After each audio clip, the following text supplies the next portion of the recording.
अकेलेपन का एहसास आत्मा की अपने सच्चे घर तक पहुंचने की पुकार है। यह हमारे असली स्वरूप यानी हमारी आत्मा की पुकार है कि इसे ऐसा स्थान, ऐसा वातावरण, ऐसा माहौल मिले जहां यह सुख की सांस ले सके। कितने भी सैर सपाटे कर ले, अपने आप को व्यस्त रख ले, नए नए संबंध बना ले, समाज में मान इज्जत हासिल कर ले या खूब खरीदारी कर ले, इनमें से कोई भी चीज आत्मा की इस पुकार या तड़प को शांत नहीं कर सकती। इसका एकमात्र इलाज यही है कि हम नियमित रूप से भजन सिमरन की आदत डालकर आत्मा को वह तोहफा दे जिसे पाने के लिए यह बेचैन है। अगर हम अपने अकेलेपन, चिंताओं और तृष्णाओं से छुटकारा पाना चाहते हैं तो हमें अपने अकेलेपन के डर को दूर करना होगा। हम अपने आप से कुछ गंभीर प्रश्न पूछकर अपनी सहायता कर सकते हैं। जीवन में हमें क्या चाहते हैं? इस समय हमारी जो प्राथमिकताएं हैं उनके पीछे लगने से हमें क्या मिलेगा? क्या पाने के लिए हम इतनी कड़ी मेहनत करते हैं? क्या हम अपने आदर्शों के साथ समझौता कर रहे हैं? क्या हम अधिक धन कमाने के लिए अधिक देर तक काम करते हैं? यदि ऐसा है तो हम पाना क्या चाहते हैं? हम अपना सारा जोर उस नए संबंध बनाने में क्यों लगे हैं? हम अपना समय गपशप में और देर रात तक टेलीविजन देखते रहने में क्यों गवाते हैं? क्या इन सब का कोई फायदा है? हमें विवेकशील और यथार्थवादी होना चाहिए। हमें अपने जीवन में मार्गदर्शन के लिए सही विचारधारा और तर्क संगत होने की आवश्यकता है। व्यर्थ के कामों में लगकर अपने सारे जीवन को यूं ही गवा देना तो बहुत आसान है। हम खुद अपना सामना करने में इतना घबराते क्यों हैं? हम किस चीज से दूर भाग रहे हैं? नश्वर चीजों को हासिल करने के लिए हम जी तोड़ मेहनत करते हैं। क्या हम अपनी सारी पूंजी किसी ऐसे कारोबार में लगाएंगे जिसका असफल होना निश्चित हो? कौन अपना समय या शक्ति ऐसे कारोबार में खर्च करेगा? लेकिन हम यही सब तो कर रहे हैं। हमारे लिए यह फायदेमंद होगा कि हम इन बातों पर अच्छी तरह से सोच विचार करें। अगर हम अपने ओहदे, कार्य व्यवहार और धन संपत्ति की परवाह किए बिना संतुष्ट रहना सीख ले तो हम जीवन से बहुत कुछ प्राप्त कर सकते हैं।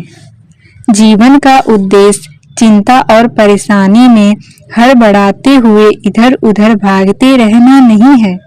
पशु तक हम में से कहीं अधिक तनावमुक्त जीवन व्यतीत करते हैं।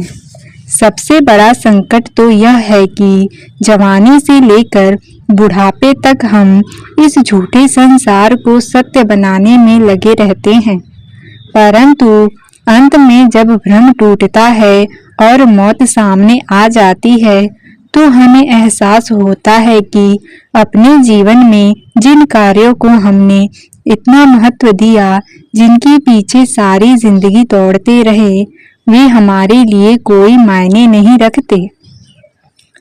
जीवन में किसी मकसद को सामने रखना कोई गलत बात नहीं है। समस्या तब पैदा होती है जब हम अपना असली मकसद भूल जाते हैं।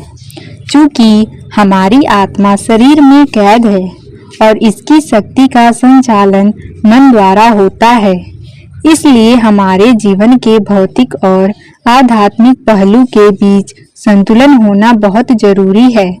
हमारी समस्या यह है कि हम सांसारिक भोगों को, उनसे प्राप्त होने वाले संतोष को अधिक महत्व देते हैं। नतीजा यह होता है कि हम इन्हीं के बारे में सोचते रहते हैं।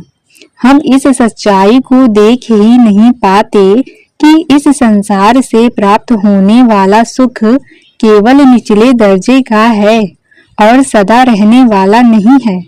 और भौतिक वस्तुओं के पीछे हमारी भाग दौड़ हमें कभी वह सब नहीं दे सकती जिसकी हमें आशा है। इसलिए यह बहुत जरूरी है कि हम अपनी आध्यात्मिक दृष्टि से इन वस्तुओं का महत्व आंक लें और उसके मुताबिक कार्य करें। अपनी प्राथमिकताओं को निश्चित करने के लिए आओ कल्पना करें कि किस प्रकार हमें अपने मन की दिशा को अंदर की ओर मोड़ना है। ऊपर की ओर जाना उतना ही आसान है जितना कि नीचे की ओर आना। हमें अपने मन को बार बार याद दिलाना है कि वह अपना रुख बदले। इसे भरोसा दिलाना है कि यह अंतर में ध्यान टिकाकर अपने सतगुरु के उपदेश पर अमल करे और अपनी स्वाभाविक प्रवृत्तियों को बाहर से अंदर की ओर मोड़े। अपनी प्राथमिकताओं को स्पष्ट करने के लिए बहुत जरूरी है कि हम एक सच्चे शिष्य की तरह जीवन बिताने का फैसला करें। अपनी प्राथमिकताओं में भजन सिमरन को पहला स्थान दें तथा अन्य सभी बातों को इसके बाद रखें। अगर कोई चीज हमारे भजन सिमरन में रुकावट बनती है तो हमें बिना कुछ सोचे उसे तुरंत छोड़ देना चाहिए। जर्मनी के एक दार्शनिक गेटे का कथन है, जो बातें सबसे अधिक महत्व रखती है उन्हें कभी उन बातों के रहमो करम पर छोड़ो जिनका कोई महत्व नहीं है। हमें इस बात का एहसास होना चाहिए कि जब भी हम भजन सिमरन के लिए बैठते हैं तो हम सबसे महत्वपूर्ण कार्य कर रहे होते हैं जो केवल इंसान ही कर सकता है। भजन सिमरन किए बिना हम आवागमन के चक्कर में ही फंसे रहेंगे।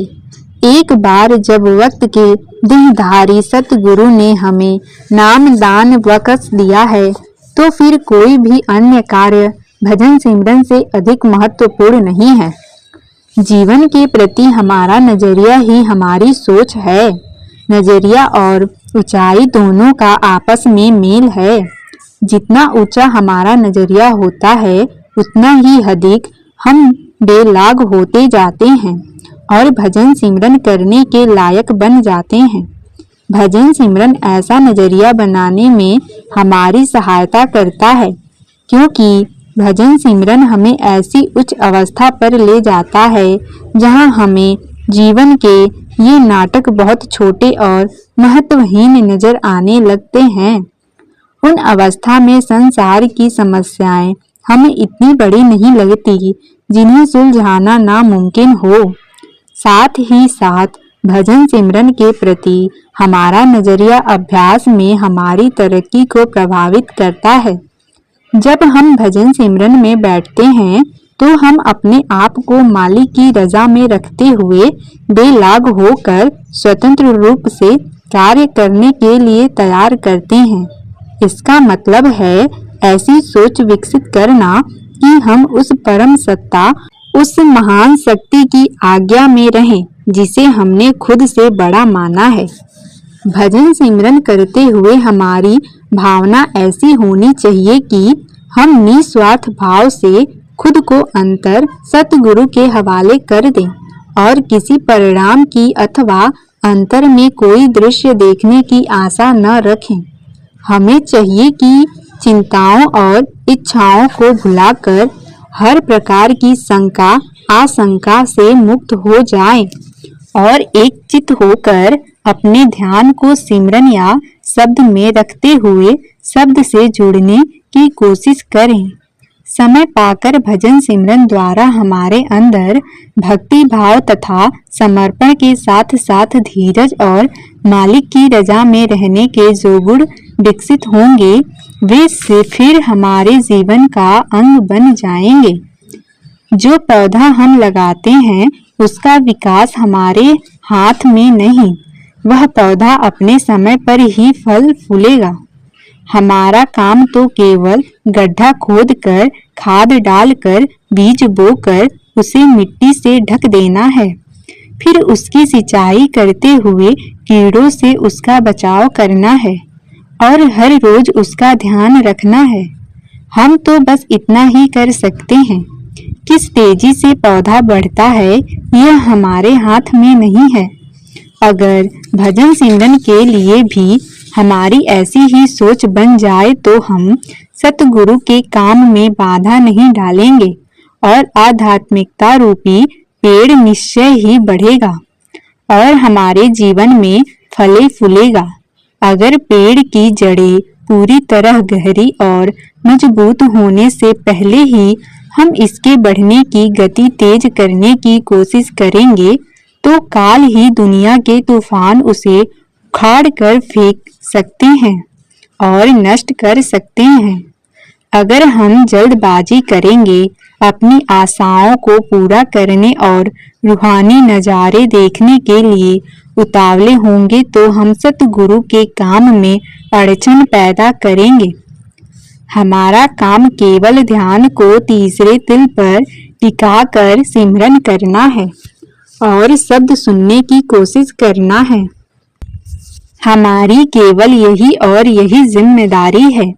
हमें तो केवल सतगुरु की हिदायतों का पालन करना है और बाकी सब सतगुरु की मौज पर छोड़ देना है। भजन सिमरन का फल हमें मिले या न मिले, हमें सही ढंग से कोशिश जारी रखनी है।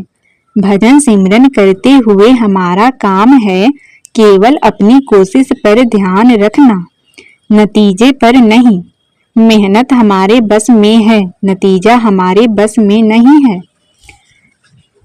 ताओ ते चिंग में कहा गया है, अपना काम करो और निश्चिंत हो जाओ। प्रभु हमसे यही चाहता है। भगवद गीता में भगवान कृष्ण अपने शिष्य अर्जुन को उपदेश देते हैं, कर्म करो पर फल की इच्छा न रखो। आप आगे करते हैं कि मूर्ख लोग फल पाने की इच्छा से कर्म करते हैं, जबकि बुद्धिमान व्यक्ति फल की इच्छा किए बिना प्रभु के लिए कर्म करते हैं। सभी संत महात्मा इसी बात पर जोर देते हैं कि फल की आशा न करो, कोशिश करना हमारे अपने हाथ में है, फल पाना नहीं। अगर नियमित रूप से शब्द अभ्यास करते हैं तो हम नतीजे के प्रति बेफिक्र रहना सीख जाएंगे। इसी प्रकार जब हमारे साथ कुछ अच्छा या बुरा घटेगा तो न हम खुश होंगे और न ही दुखी। हम पूर्ण समर्पण के साथ शब्द की धारा में बहते रहेंगे। आओ हम अपने जीवन की समस्याओं के बारे में चिंता न करें। एक देहधारी सतगुरु के शिष्य होने के नाते हमें इस बात को रोज दोहराते रहना है। जीवन में अच्छी बुरी बातें हमें इस रचना से जोड़े रखती है। जब हम चिंता और परेशानी से भरे हुए दुखी मन के साथ भजन सिमरन के लिए बैठते हैं तो हमारे लिए आंखों के पीछे तीसरे तिल पर ध्यान एकाग्र करना मुश्किल हो जाता है। जब हम अपने आप को बहुत गंभीरता से लेते हैं और यह नहीं जानते कि खुद पर हंसना किस तरह है, तो हम केवल अपने अहंकार को ही बढ़ावा देते हैं तथा जीवन को और अधिक बोझिला बना लेते हैं।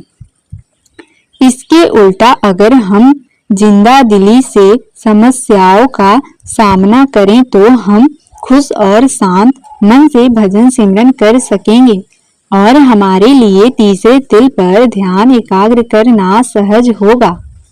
शिष्य के लिए यह एक चुनौती है कि वह अपनी ऐसी सोच बनाए जिससे वह संसार के सभी काम काज निश्चिंत होकर बस केवल फर्ज समझकर ही करे, इसके अतिरिक्त और कुछ भी न सोचे।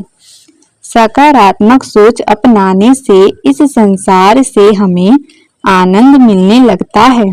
हमें प्रेरणा मिलती है कि इस संसार में सब कुछ प्रभु की इच्छा से हो रहा है और हम उसकी रचना के द्वारा उसकी भक्ति करने लगते हैं।